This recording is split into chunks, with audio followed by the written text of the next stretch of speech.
আলোচনার এই পর্বে আমি মাননীয় সদস্য পীর ফজলুর রহমান সুনামগঞ্জ ৪কে তার বক্তব্য রাখার আহ্বান জানাচ্ছি। আপনার সময় 10 মিনিট।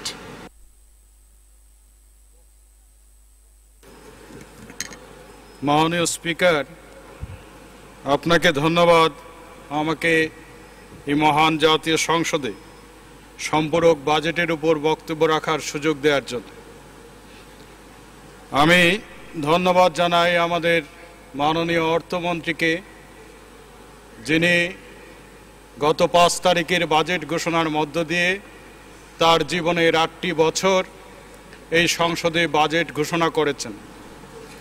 বৃহত্তর সিলেটের একজন সন্তান হিসেবে আমি এই জন্যে তাকে নিয়ে গর্ববোধ করি মাননীয় স্পিকার।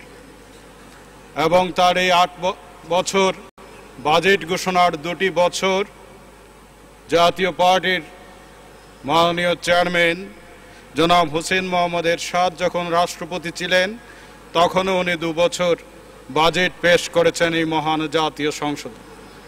তার জন্যও তাকে ধন্যবাদ এবং কৃতজ্ঞতা জানাই। মাননীয় স্পিকার,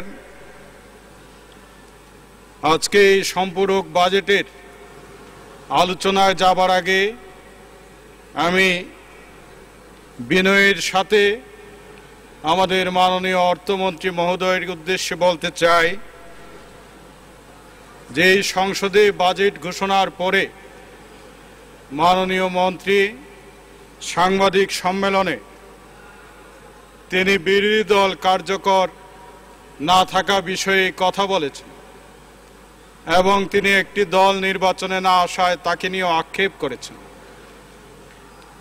আমি বিনয়ের সাথে জানতে চাই যে কার্যকর বিরোধী দল বলতে কি বোঝায়, যে এই মহান জাতীয় সংসদে দাঁড়িয়ে জাতির জনকের উদ্দেশ্যে কুরুচিপূর্ণ বক্তব্য রাখা, এই সংসদে দাঁড়িয়ে এই সংসদের টেবিলে উপস্থাপিত ফাইল স্পিকারের উদ্দেশ্যে ছুড়ে দেওয়াটা কি কার্যকর বিরোধী দল বোঝায়? মাননীয় স্পিকার, আমাদের সংসদের বিরোধী দলীয় নেত্রী সংসদের প্রথম অধিবেশনের প্রথম দিনের বক্তব্যে বলেছিলেন, আমরা সেই বিরোধী দল হতে চাই যেই বিরোধী দল জনগণের আশা আকাঙ্ক্ষাকে ধারণ করে এই সংসদে কার্যকর বিরোধী দলের ভূমিকা পালন করবে।